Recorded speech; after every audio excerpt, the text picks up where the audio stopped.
आपण ऐकता आहात शिवसंघ प्रतिष्ठान निर्मित आणि स्वातंत्र्यवीर सावरकर लिखित माझी जन्मठेप.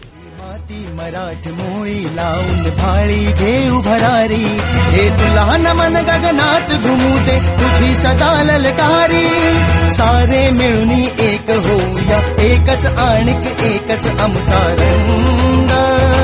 शिवसंघ संघ शिवसंघ. शिवसंघ प्रतिष्ठानच्या वतीनं अंदमान इथं आयोजित करण्यात आलेल्या स्वातंत्र्यवीर सावरकर अभिवादन यात्रेसाठी नोंदणी सुरू आहे. स्वातंत्र्यवीरांच्या वास्तव्यानं पावन झालेल्या अंदमानच्या भूमीवर नतमस्तक होण्यासाठी आवर्जून सहभागी व्हा. पर्यटनातून राष्ट्रभक्तीचा जागर. बुकिंगसाठी संपर्क साधा.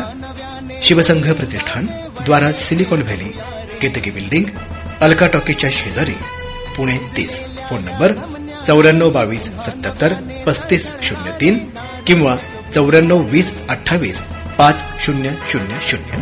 या मातीवर उमटू द्या रे नवतेजाचे नव स्वप्नाचे तरंग.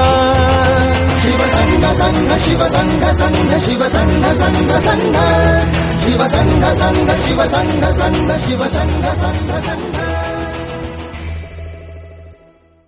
माझी जन्मठेप. प्रकरण पहिले. मुंबईतील डोंगरीचे कारागृह.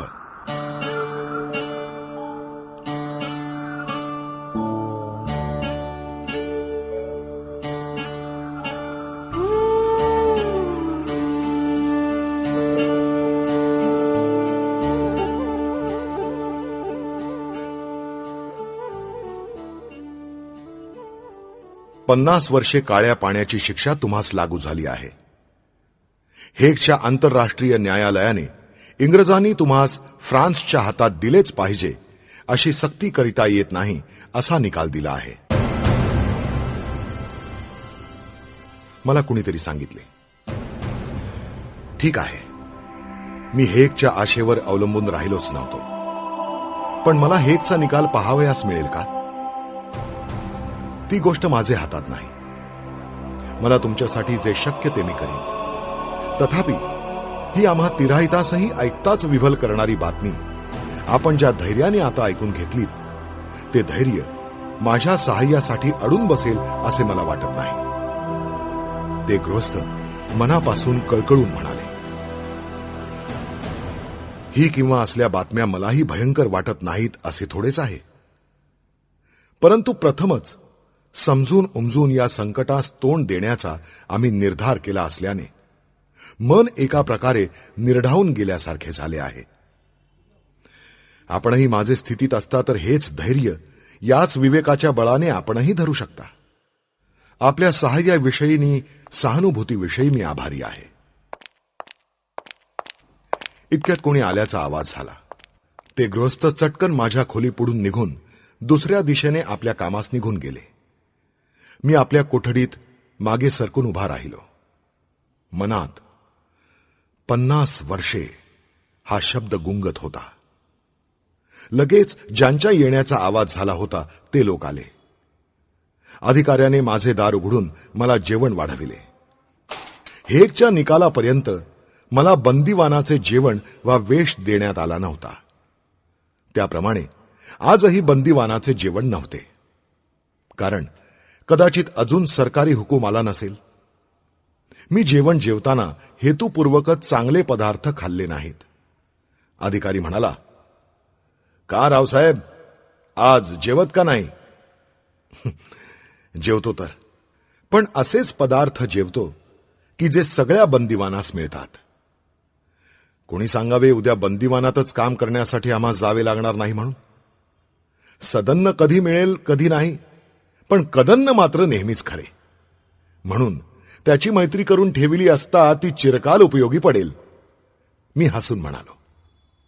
अधिकारी उतावळेपणाने म्हणाला, छे छे, असे कधी होणारच नाही. तुम्ही फ्रान्समध्ये परत जाणार असा हुकूम देखील आला आहे असे मी ऐकतो. तुम्ही बंदीवानात काम करणार? रावसाहेब, ईश्वर असे कधी करणार नाही. तोच एक शिपाई धावत येऊन म्हणाला, हवालदारजी, साहेब आता है. दार खाडकन बंद झाले. जेवण वाढीत लोक पुढे गेले. सुपरिंटेंडंट आला व मला रीतसर पण सहानुभूतीच्या शब्दात सांगण्यात आले की यापुढे तुम्हाला बंदीचे कपडे व अन्न मिळेल. तुमची 50 वर्षांची शिक्षा आजपासून लागू झाली आहे.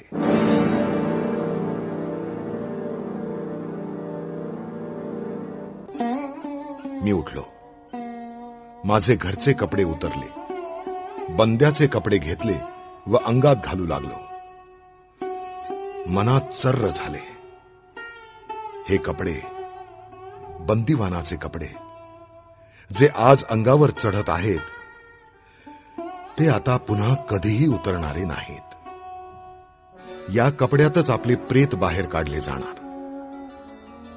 पुसट विचार, पण मन उदाससे झाले. तोच सुपरिटेंडंट काही इकडचे तिकडचे बोलत होता. त्याशी संवादात मनास बळेच निमग्न केले. इतक्यात एक लोखंडी बिल्ला आणून शिपायाने हातात दिला. हा तो बंदीवानाच्या छातीवर रुळणारा क्रमांक. त्या बिल्ल्यावर बंदीवानाची सुटकेची मिती दिलेली असते. माझी मिती. मला सुटका तरी आहे का? का मरण हीच माझ्या सुटकेची मिती? काही औत्सुक्य, काही निराशा, काही विनोद, अशा मिश्र भावनेने मी बिल्ल्याकडे पाहिले. सुटकेचे वर्ष 1960 इसवी. क्षणभर त्याचा अर्थ काहीच प्रकाशला नाही.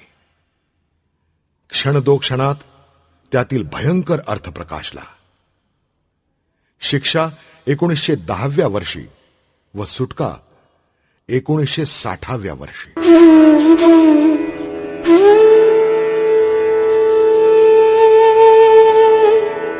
कोणी निष्ठुर विनोदाने म्हणाला, काही चिंता नाही, दयाळू सरकार तुम्हाला 1960 साली सोडीलच सोडील. मी उपहासत म्हणालो, पण मृत्यू अधिक दयाळू आहे. त्याने मला त्यापूर्वीच सोडून दिले तर? दोघेही हसलो.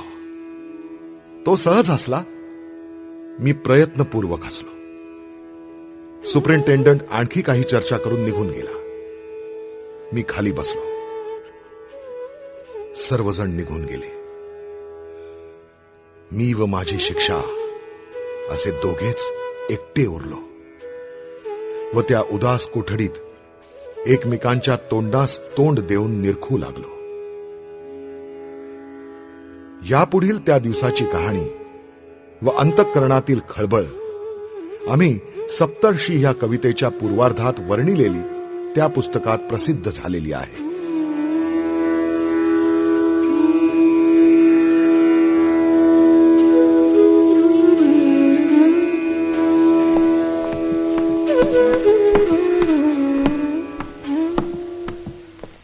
दुसरा दिवस.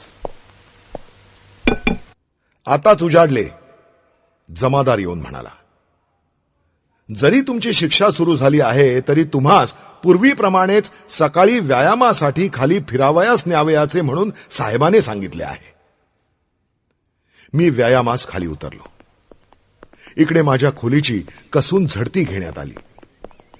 माझी आजपर्यंतची सर्व पुस्तके व सामान नेण्यात आले. शिपायांच्या पहाऱ्यात डोंगरीच्या तुरुंगाच्या मधल्या चौकात मी हळूहळू फेऱ्या घालीत होतो. माझी ती बॅरिस्टरी वस्त्रे जाऊन आज अगदी बंदिवानासारखीच खरबरीत बंदिवानाची वस्त्रे माझे अंगावर होती. त्या वस्त्रात बॅरिस्टर दिसतो तरी कसा या कुतूहलाने बहुतेक व खऱ्या खऱ्याच समवेदनेनेही थोडेसे असे बरेच लोक रुग्णालयातून, वाटेतून, खिडक्यातून नाही तेच काम काढून तेथून जाताना मला पाहत होते. डोंगरीचा तुरुंग मध्यवस्थित आहेसे वाटते, कारण आजूबाजूस किंचित दूरवर उंच उंच चाळी व घरे दिसतात. तेथे व्यायाम घेत असता प्रत्येही त्या चाळीतून व खिडक्यातून बायका पुरुषांचे थवे थबकत उभे राहत व मी व्यायाम संपवून परत जाईतो आपापसात कुजबुजत असत. पोलिसांची दृष्टी चुकवून केव्हा केव्हा मीही त्यांचे नमस्कार स्वीकारून प्रतिप्रणाम करीत असे. मनात त्यांची ही पूज्य बुद्धी पाहून कधी बरे वाटे, पण कधी असे विचार येत. एकदा पोलिसांनी समोरच्या एका घरवाल्यास धमकाविल्याची बातमी मला कळली. तेव्हा आपणासाठी इतरास पीडा होऊ नये म्हणून मी शक्यतो खाली पाहून येरझारा घालीत असे. या व्यायामाचे वेळी योगसूत्रांचा पाठ तोंडाने म्हणावा व नंतर एकेका सूत्रावर विचार करून त्याची छाननी करीत असावे. आजही या दिनक्रमाप्रमाणे तशा विचारात गुंतून मी व्यायाम करीत असता वखत पुरा हुआ चलिये म्हणून माझ्यासाठीच नेमलेल्या एका हवालदारांनी सांगितले. मी जिना चढून वरच्या त्या माझ्या कोठडीत गेलो. पण जो विचार करीत होतो त्यातच गुंगून गेल्याने तसाच बसून राहिलो. बराच वेळ त्या निमग्नतेत गेला. तोच पुन्हा दार खडबडले आणि एका बंदिवानाचे डोक्यावर वळलेल्या चऱ्हाटाचे एक गुंडाळे देऊन एक हवालदार आत आला. माझे चित्त विचार करिता करिता निवांत झाले असल्याने मी क्षणभर तसाच डोळे उघडून निश्चिंत होतो. ते पाहून तो हवालदार म्हणाला, रावसाहेब, चिंता करू नका. ईश्वर तुमचे दिवस पार पाडील. तुमच्यावरील संकटाला परमेश्वर साक्ष आहे. माझ्या कुटुंबातील मंडळींचे डोळ्यासही पाणी आले, पण आपण तरी कधीही डगमगणार नाही अशी हमी मी सगळ्याच मोठ्या गर्वाने दिली. मग हे काय? चिंता करू नका. या त्याच्या सदहेतुपूर्वक समजाविण्याचा परिणाम मात्र अगदी उलट झाला. चिंता करण्यासारखे काहीतरी घडले आहे हे मला स्पष्ट आठवले. मनास किंचित बोचल्यासारखे झाले. मी म्हटले, हे चऱ्हाट कसले? हवालदार बळेच हसू आणून, ते काही नाही, उगीच आपला कायदा म्हणून काही काम आणून ठेवावयाचे. होईल ते करा, त्याची चिंता मुळीच नाही. त्याने ते चऱ्हाट खाली काढले, त्याचे तुकडे तुकडे केले व ते उचलून ठोकून पिंजून त्याचा परत काथ्या कसा करावयाचा हे मला त्या बंदिवानाकडून दाखविले. तर मग ही सक्त मजुरी. जगातील काथ्याकूट. चल दे तोंड तिला. काथ्या कुटावयाचा इतकेच ना? हा रे वेड्या मना, त्यात हलके पण ते काय आहे? आयुष्य व्यर्थ जाते. अरे हे आयुष्य ही स्वतःच एक काथ्याकूट आहे. पंचमहाभूतास पिळून वळून हे आयुष्याचे चऱ्हाट वळावयाचे. तेच ते तंतू जोडून लांबवीत बसावयाचे व शेवटी सडत आले की मृत्यूच्या मोगरीने कुटून पुन्हा काथ्या करून पंचमहाभूतांच्या ढिगात मिसळून द्यावयाचे. सकाळ झाली की संध्याकाळ, संध्याकाळ झाली की सकाळ, सगळी काथ्याकूट. आपण वनस्पती खात खात जगावयाचे, जगत जगत मरावयाचे. मरताच त्या हाडा मांसास वनस्पतींनी खावयाचे. सगळी काथ्याकूट. तेजोमेघाची सूर्यमाला, सूर्यमालेची पृथ्वी, पृथ्वीची एखाद्या धूमकेतूशी टक्कर उडाली की पुन्हा तेजोमेघ. सगळी काथ्याकूट. तशीच त्याचाच व त्याचाच अवश्य व अपरिहार्य भाग म्हणून हे वळलेले चऱ्हाट उकलून कुटण्याची आमची काथ्याकूट. जर ती महान काथ्याकूट महत्वाची असेल, जर तीत आयुष्य व्यर्थ जात नसेल, तर ही एक छोटीशी काथ्याकूट कर्तव्यच आहे. कारण त्या महान काथ्याकुटीचा हाही एक अपरिहार्य घटक आहे, कारण तो घडत आहे. मी काथ्या कुटू लागलो.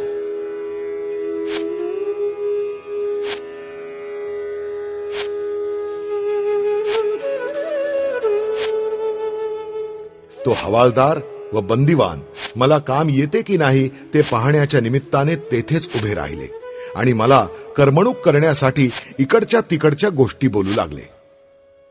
महाराज, तुम्हाला माहित नसेल की याच खोलीत टिळक व आगरकर यांना शिक्षा झाली तेव्हा ठेवण्यात आले होते. ते आपापसात वाद करीत तेव्हा मोठमोठ्याने बोलत, केव्हा केव्हा त्यांना हळू बोला म्हणून बजवावे लागे. पण ते ऐकत की परत तुमच्यावरच रागावत. वादाच्या भरात खंड पडल्याने ते थोडेसे त्रासत, पण पुन्हा हळू बोलू लागत किंवा चुप बसत. आणखी कोणी वाईचे वर्तमान पत्रकार, हो तुम्ही म्हणता तेच लेले, म्हातारे कुबडेसे होते नाही, तेही येथेच साध्या बंदीत असत. त्यांची बुद्धी मोठी कल्पक. इकडे ढेकूण फार झाले होते. लेले अगदी त्रासून जात. एक दिवशी बामणाने केले काय की साधी बंदी असल्यामुळे त्यांना जी घरची वस्त्रे मिळत त्यातील एक अगदी पातळ पण घट्टशी चादर घेतली व तिची उशी करतो तशी एक आच्छादनाची पिशवी शिवू लागले. आम्ही सहजच विचारले, शास्त्री बुवा, हे काय शिवता? साहेब रागावेल. ते म्हणाले, थांबा तर खरे, तुम्हास ढेकणांचे एक मी रामबाण औषध शोधून काढले आहे, ते देतो. थोड्याशा तासांनी ती पिशवी पुरी झाली आणि पाहता पाहता बामण तीत घुसून गेला. केवळ डोळ्यांची व नाकांची तेवढी भोके उघडी, बाकी डोक्यापर्यंत त्या पिशवीत एखाद्या गादीसारखा घुसून व आतून तिचे तोंडाचे कसे ओढून बामण संध्याकाळी जो निजला तो सकाळी ठोठावले तेव्हा जागा. तेव्हापासून त्यास ढेकूण रात्री डसला असेल तर शपथ. दिवसा ती पिशवी उफराटी करून उन्हात टाकीत व रात्री तीत घुसून घोरत पडत.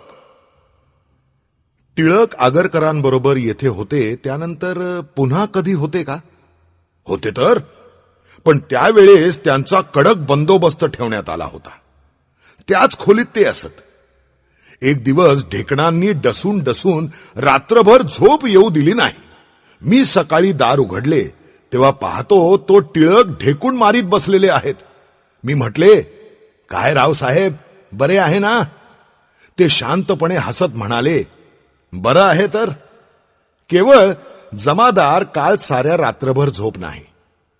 थोडे आत तर या, बघा ही तुमची पाळलेली जनावरे. मी पाहतो तो ढेकणांच्या रांगा भिंतीशी चाललेल्या आहेत. पण काय हो तात्यासाहेब, हे जे राजकीय काम तुम्ही हाती घेतले आहे ते सिद्धीस जाईल का हो? हवालदार इत्यादी सर्व मंडळी गेली. पुन्हा मी व माझी शिक्षा दोघे एकमेकांची ओळख करून घेत समोरासमोर उभे राहिलो. ती ओळख पुरी होत चालली. आता काही एक संशय उरला नाही. आशा नव्हती तरी हेकच्या निकालात किंचित सुटू हा संभव होता. ते संपले.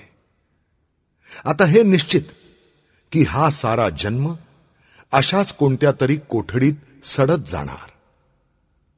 तर मग त्यासही तोंड दिले पाहिजे. दुसरे काय?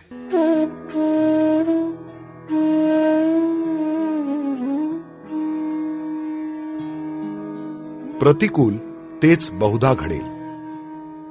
माझ्या या कष्टमय हेतुपूर्वक स्वतःवर कोसळून घेतलेल्या संकटांचे पर्वताखाली चिरडलेल्या आयुष्यात जर कोणता एखादा नियम अतिशय कडू पण अतिशय हितपरिणामी झाला असेल तर तो सदोदित प्रतिकूल तेच घडेल हे गृहीत धरून त्यास तोंड देण्याची मनाची सज्जता करून ठेवणे हाच होय.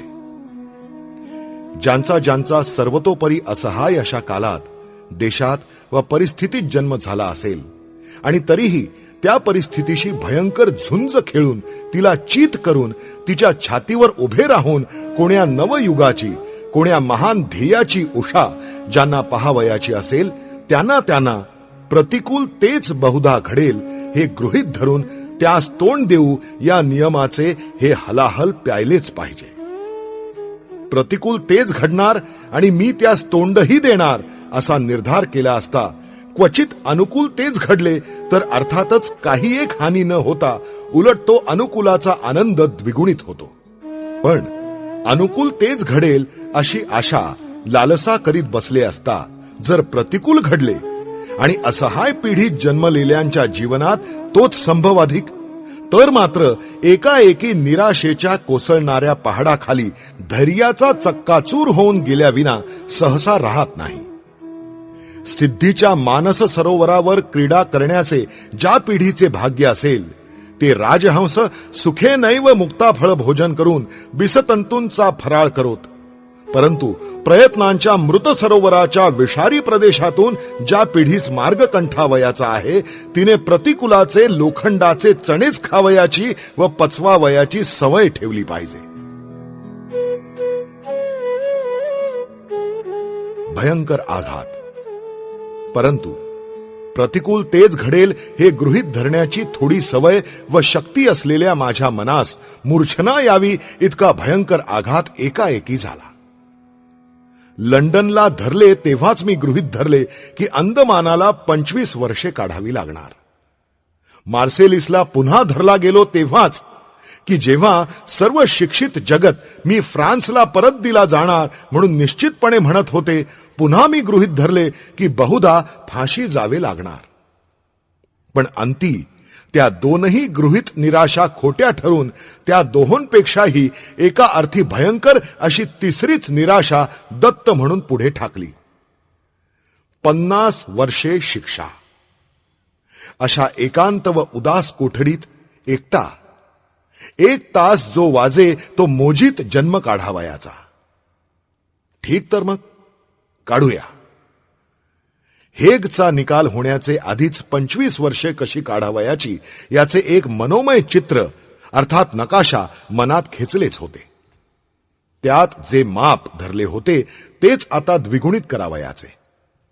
या 25 वर्षात ज्याच्या योगाने जन्म सार्थक व्हावे आणि ज्याचे अर्पणाने मातृभूमीचे ऋण अल्पस्वल्प तरी हलके होऊन मनुष्य जातीची काहीतरी विशिष्ट सेवा घडावी असे या निस्सहाय, निस्साधन व निरुत्साह एकांत बंदीवासात कोणते कृत्य करता येणार? रालेपासून क्युरोपॉटकिन पर्यंत अनेक थोर थोर बंदिवानांची चरित्रे आठवून पाहिली. पिलग्रिम्स प्रोग्रेस ज्याने लिहिले त्याला लेखन सामुग्री तरी मिळत होती.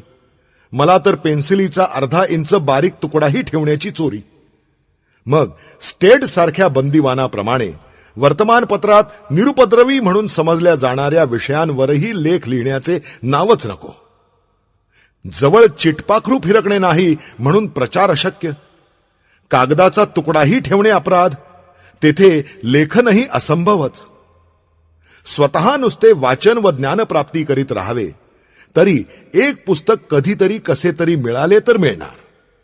आणि नुसते वाचून जे साचतच जाते ते ज्ञान फळहीन वृक्षाप्रमाणे किंवा ज्याच्या पाण्याने हजारो नसो पण एका अर्ध्या तृषिताचीही तृष्णा भागत नाही वा अन्नोत्पादनाने भूक शमविली जात नाही त्या जलाशयाच्या संग्रहाप्रमाणे केवळ वांझच नव्हे काय. मग ज्यांनी बंदिवासातही काहीतरी उपयुक्त व थोर कार्ये केली त्यांच्यापैकी कोणासही जो भोगावा लागला नाही अशा या कठोर साधनहीन बंदिवासात मी कोणते कार्य करू शकणार? महाकाव्य. अगदी लहानपणी एक इच्छा असे की आपण मराठीत एक महाकाव्य लिहावे. कोणते, काय, कसे इतकेच नव्हे तर महाकाव्य म्हणजे नक्की काय हेही निश्चितपणे कळत नव्हते. पण लिहावयाचे हा निश्चय. त्या लहान वयापासून आतापर्यंत ती इच्छा तशीच मनातल्या मनात डाचत होती.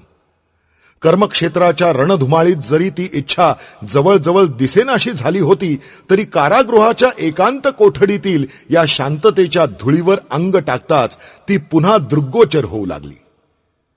या कोठडीत सक्त कष्ट करतानाही निदान रात्री एकटे पडले असता दिवा न दिला किंवा कागदाचा वा पेन्सिलीचा तुकडा न बाळगू दिला तरीही एखादे काव्य रचता येईल. मनातल्या मनात कविता रचून पाठ करून जर त्या स्मृतिपत्रावरच लिहून ठेवीत गेलो तर त्यास तरी कोणी प्रतिबंध करू शकणार नाही. सध्याच्या अत्यंत निर्दय साधनहीनतेतही हे कार्य करणे शक्य आहे. आणि जर असे एखादे काव्य मला रचता आले तर बंदिवासातून कधी काळी सुटल्यास व जर सुटलो तर मातृभूमीच्या चरणी या 25 वर्षांची प्राप्ती म्हणून हाही एक नवोपहार अर्पण करता येईल. तितके कार्यही काही लहान सहान नाही.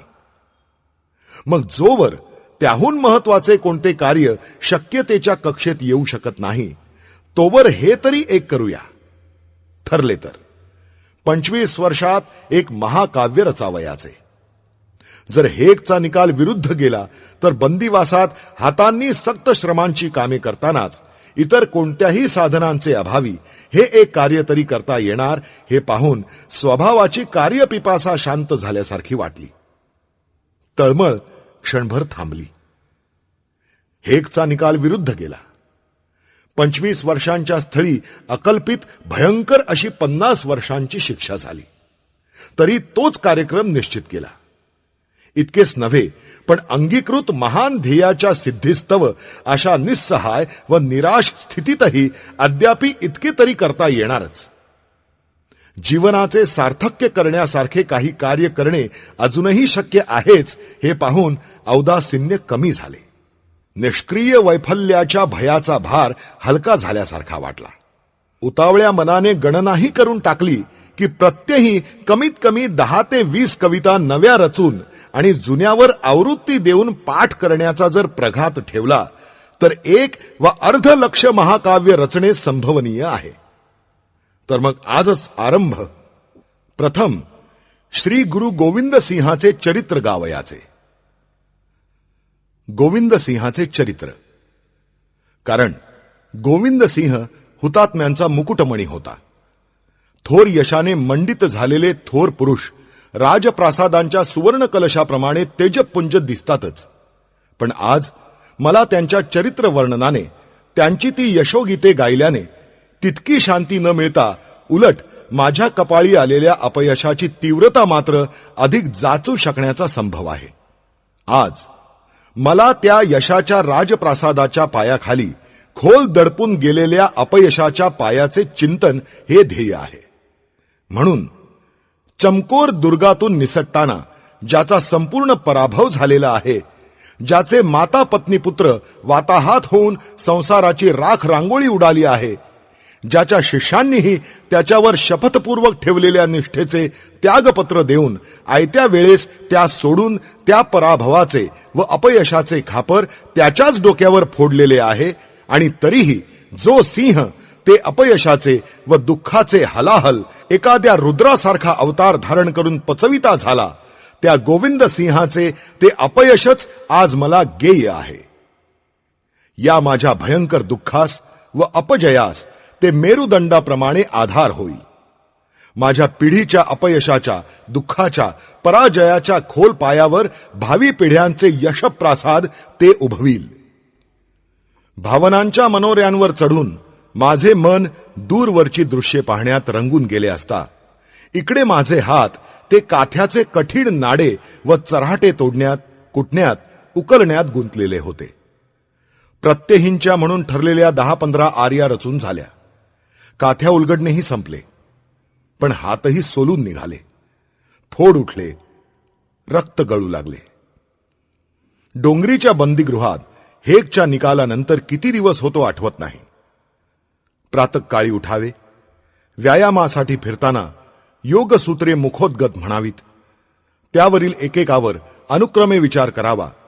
मग सक्त श्रमाचे म्हणून कठीण काम, हार्ड लेबर दिलेले असेल ते करावे, आणि ते करतानाच मनात 10-12 नवीन कविता रचून व जुन्या पाठ झालेल्या आवृत्ती देऊन संध्याकाळी जेवण झाल्यावर तुरुंग बंद करून सर्व सामसूम झाली असता ध्यानधारणेचा काही अभ्यास साधावा व रात्री 9 वाजण्याचे आतच निजावे. झोप मात्र गाढ लागे. एकलकोंडीतील हा असा कार्यक्रम चालला असता कधी कधी प्रवृत्तीची ये राजबिंदी, पुढा बोधाची ये प्रतिपदी, विवेक दृश्याची मांदी सारीत राहण्याची आटोकाट खटपट करीत असतानाही चिंतेची व उद्वेगाची धाड एकाएकी कोसळून जसा काही गळा चेपला जावा, जीव कासावीस होऊ पाहावा. वाटे आपल्या मागे कार्याचे काय होईल जर, मग हेही कष्ट. पण क्षणभरातच मनाचा तोल पुन्हा सांभाळला जावा. Sir Henry cotton. एक दिवस तुरुंगात बोलवा झाला की कोण्या मोठ्या साहेबाचे पेन्शन माझ्यासाठी बंद करण्यात आले आहे. हे काय प्रकरण आहे? थोडक्याच दिवसात केसरीचा एक तुकडा एकलकोंडीत अकस्मात माझे हाती पडला. त्या योगे त्या बातमीतले तथ्य थोडे बहुत उमगले. लंडनमध्ये नूतन वर्षाच्या निमित्ताने तिकडच्या हिंदी लोकांची एक सभा भरली होती. त्या प्रसंगी सभा मंदिरात भिंतीवर माझा एक मोठा फोटो लावलेला होता. सभेतील मुख्य पाहुणे सर हेनरी कॉटन या प्रख्यात इंग्लिश गृहस्थाने त्या माझ्या फोटोस उद्देशून साहस, देशभक्तीची अत्युत्कटता इत्यादी काही गुणांविषयी प्रशंसापर उद्गार काढले होते. आणि अशा तरुणाच्या आयुष्याची अवघ्या 25शीतच अशी राख रांगोळी व्हावी याविषयी खेद व्यक्त करून हेगचे उच्चतम न्यायालय तरी मतस्वातंत्र्याच्या अधिकाराची पायमल्ली न करता मला फ्रान्स देशात परत धाडण्यात यावे म्हणून निकाल देवो अशी आशाही प्रदर्शित केली होती. सर साहेबांच्या या भाषणाने अर्थातच सर्व इंग्रजी समाज खवळून गेला. सावरकरास सहानुभूती, मग ती निंदागर्भ का असेना, पण ती सहानुभूती. कोणी म्हणाले या हेनरी कॉटनची सरकी काढून टाका, कोणी म्हणाले त्याचे पेन्शन बंद करा. शेवटी या चहाच्या पेल्यातील वादळाच्या फुतकारासरशी राष्ट्रीय सभेचा मंडपही हलतोसा भासू लागला. त्यावेळेचे अध्यक्ष सर विल्यम्स वेडरबर्ग व पुढारी सुरेंद्रनाथ बॅनर्जी यांनी राष्ट्रीय सभेहून परत येताना कलकत्त्यास एका सार्वजनिक सभेत त्या विषयाचा विशेष उल्लेख करून सर हेनरी कॉटन यांच्या उद्गारांवर सफाईचा हात फिरवला आणि राष्ट्रीय सभेचा सावरकर व त्यांचे अनुयायी यांच्या पंथाशी संबंध तर राहोच, पण लवलेश सहानुभूतीही नाही असे प्रसिद्धपणे घोषित केले. ज्या केसरीच्या तुकड्यात हे वृत्त मी वाचले त्यातच केसरीकारांनी 1-2 स्फुटे लिहून सर हेनरी साहेबांचा बचाव करण्याचा प्रयत्न केला होता. केसरीच्या लेखात माझा नामनिर्देश अगदी एकेरी संबोधनांनी केलेला पाहून मनास कौतुक वाटले. सर साहेबास हा सावरकर कोण, काळा की गोरा हे देखील माहीत नव्हते असे वाक्य सर हेनरी कॉटनांच्या समर्थनार्थ लिहिलेले होते.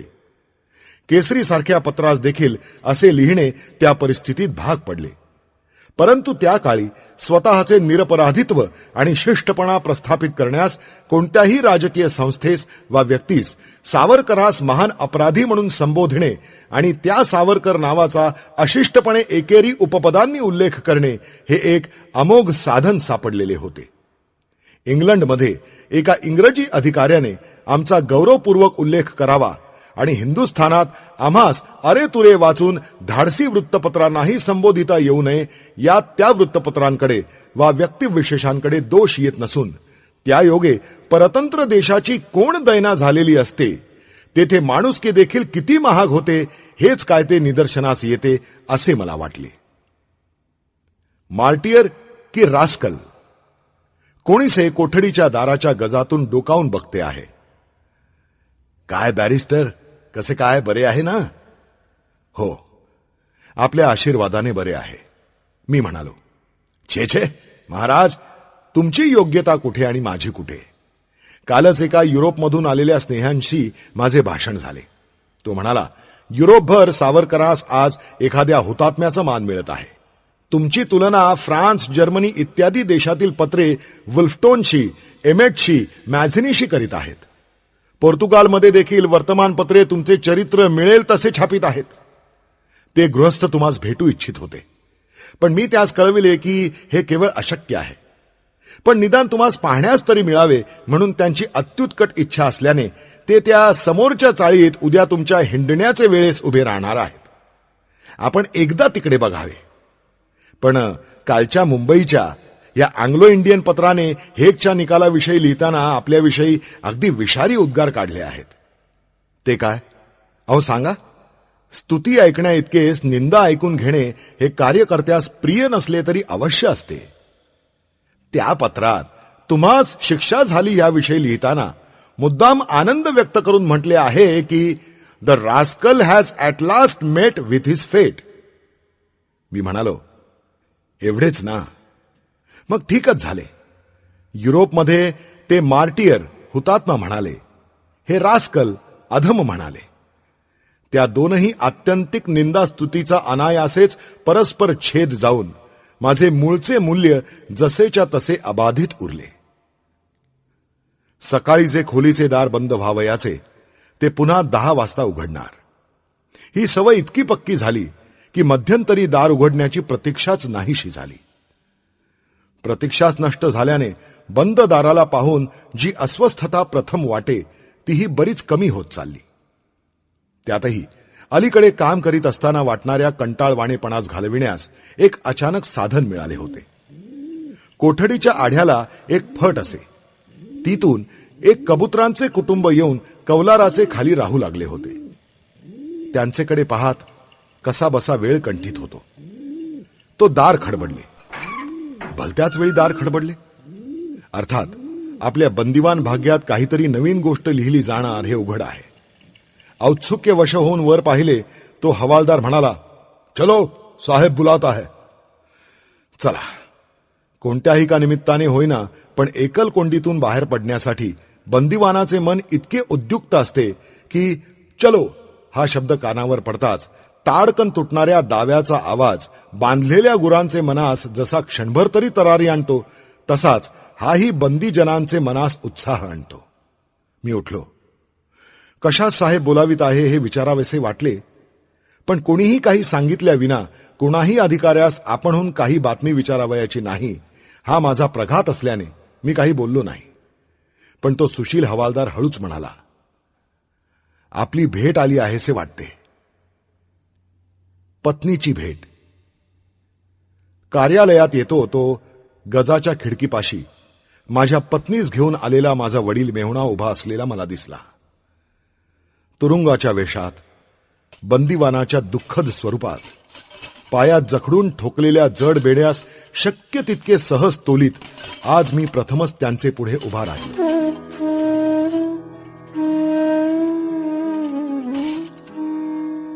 माझे मनातही चर्र झाले. 4 वर्षांपूर्वी जेव्हा याच मुंबईहून मी यांचा निरोप घेऊन विलायतेस गेलो, तेव्हा परत येताना बॅरिस्टरीच्या डौलदार झग्यात आणि आशेच्या व संपत्तीच्या झळकणाऱ्या प्रभावळीत मी दिसेन ही यांची आकांक्षा होती. तेथे आज मला या निस्सहाय निराशेच्या बेड्यांनी जखडून टाकलेला पाहून त्या 20-19 वर्षाच्या तरुण मुलीच्या मनास केवढा धक्का बसेल. ती दोघे गजामागे उभी होती. माझ्या हातास हात लावण्याची देखील त्यांना चोरी होती. जवळ परक्यांचा निर्दय पहारा उभा. ज्या विचारास शब्दांचे सानिध्यही संकोचास्पद होते ते विचार मनात भरून आले आहेत. 50 वर्षांच्या म्हणजेच जन्माच्या ताटातुटीच्या आधीचा हा शेवटचा निरोप घ्यावयाचा, आणि तो या विदेशी दर्पोद्दाम काराधिपाच्या स्नेहशून्य दृष्टिपाताच्या कक्षेत. या जन्मात तुमची आमची पुन्हा भेट होणे जवळजवळ दुर्घट असे सांगणारी ती भेट. आकाश वळवांनी भरून यावे तसे हे विचार एका क्षणात दाटून हृदयात भरून आले. पण हृदयातच दुसऱ्याच क्षणी विवेकाच्या चौकीवर त्यास अटकाव होऊन त्यांचे थवे छिन्न विच्छिन्न करून टाकण्यात आले. आणि दृष्टादृष्ट होऊन मी खाली बसताच त्यास हसून विचारले की, काय मला पाहिल्याबरोबर ओळखलेत का? हे केवळ कपडे बदलले आहेत. मी तोच आहे. थंडीचे निवारण करणे हा जो कपड्यांचा मुख्य हेतू आहे तो ह्या कपड्यांनीही बहुतेक पूर्ण होतो. थोड्याच वेळात विनोदात रंगवून आपण घरीच बोलतो आहोत असे ती दोघे सहज बोलू लागली. ती संधी साधून मी मध्येच म्हटले, बरे, ईश्वराची दया असेल तर पुन्हा भेट होईलच.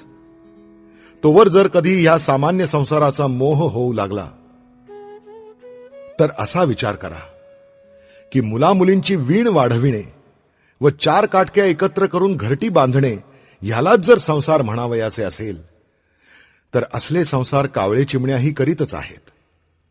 पण संसाराचा ह्याहून भव्य तर अर्थ जर घेणे असेल तर मनुष्यासारखा संसार थाटण्यात आपणही कृतकार्य झालो आहोत. आपली 4 चूल बोळकी आपण फोडून टाकली, पण त्यायोगे पुढे मागे हजारो जणांच्या घरी क्वचित सोन्याचा धूर निघेल. आणि घर घर म्हणून करीत असतानाही प्लेगने नाही का शेकडो जणांची घरे ओसाड पाडली. लग्नाचे मंडपातून नवरा नवरीस विलग हिसडून मृत्यूचे दाढे ढकलून दैवाने जोडपी विजोड करून टाकली. असा विवेक करून संकटास तोंड द्या. अंदमानास काही वर्षांनी कुटुंबास नेऊ देतात असे मी ऐकतो. तसे झाले तर ठीकच, परंतु ते न झाले तरीही या दिवसात सहन करू अशा धैर्याने राहण्याचा प्रयत्न करावा. तसा यत्न करतोच आहोत. आम्ही एकमेकास एकमेक आहोत. आमची चिंता कशाच व्हावी. स्वतः जपले म्हणजे आम्हा सर्व मिळाले. ही आमची प्रश्नोत्तरे होत आहेत. तो सुप्रिंटेंडनं वेळ संपला म्हणून म्हणताच ओठावरची अर्धी वाक्ये तशीच सोडून मी भेट संपविली. परंतु जाता जाता माझा मेहुणा मजकडे वळून घाईनं म्हणतो, बरे, पण एक नियम आपण अवश्य पाळावा. प्रत्यही सकाळी कृष्णाय वासुदेवाय हरये परमात्मने प्रणतक्लेशनाशाय गोविंदाय नमोस्तुते हा मंत्र आपण म्हणत जावा बरं का, नियमाने. मी कौतुकाने पाहत उत्तरलो, म्हणेन.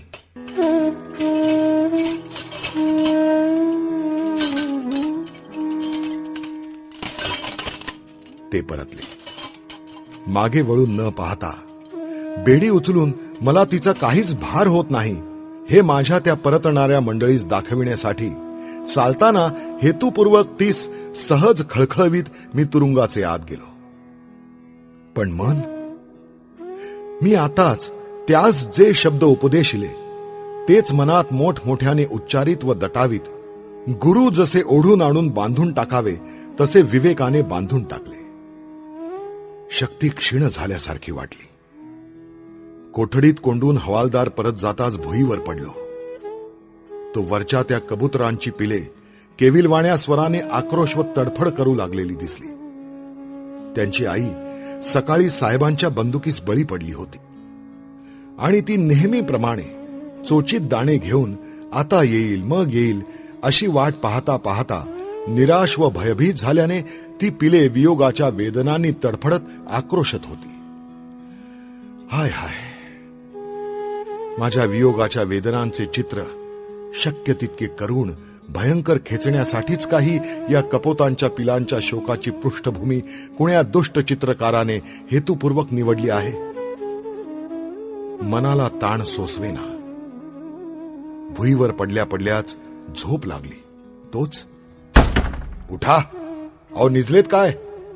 साहेब कामाच्या वेळात आपणास निजलेले पाहिल तर आम्हास काय म्हणेल म्हणून दाराच्या गजात आपला दांडा जोरजोराने खडबडवीत शिपाई म्हणाला.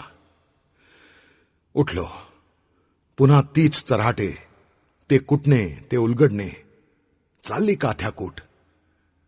बहुधा शिक्षा लागू होऊन 1 महिना झाला असावा. कच्च्या बंदिवानाचे जे जेवण मला पूर्वी मिळे तेच शिक्षा झाल्यावरही अजून मिळत असल्याने दूधही मिळत होते. मी आताच जेवून उठलो होतो. इतक्यात हवालदाराने बाहेर बोलावले. तोच सुप्रिंटेंडंटही आला. अंथरुण बरोबर घ्या. मी अंथरुण उचलून घेतले. मनात म्हटले, हे काय, अखेर अंदमानामध्ये चाललो की काय? दाराशी आलो तो तुरुंगाची गाडी उभी होती. आत बसलो.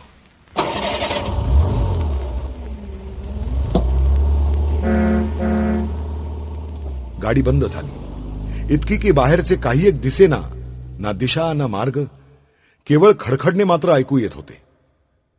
गाडी थांबली. उतरतो तो आणखी कोणत्याशा तुरुंगात मी उभा आहे असे दिसले.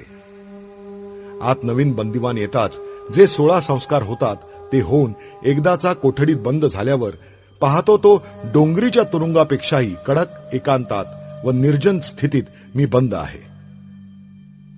एक बंदी वॉर्डर मात्र दूर दिसत आहे. थोड्याच वेळाने जेवण आले. दार उघडता उघडता मजसाठी हिंदी हवालदार न धाडता हेतुपूर्वक धाडलेल्या इंग्रजी सार्जंटाने जरा इकडे तिकडे पाहून गुड डे म्हणून रामराम केला. मी हळूच विचारले, हा कोणता तुरुंग?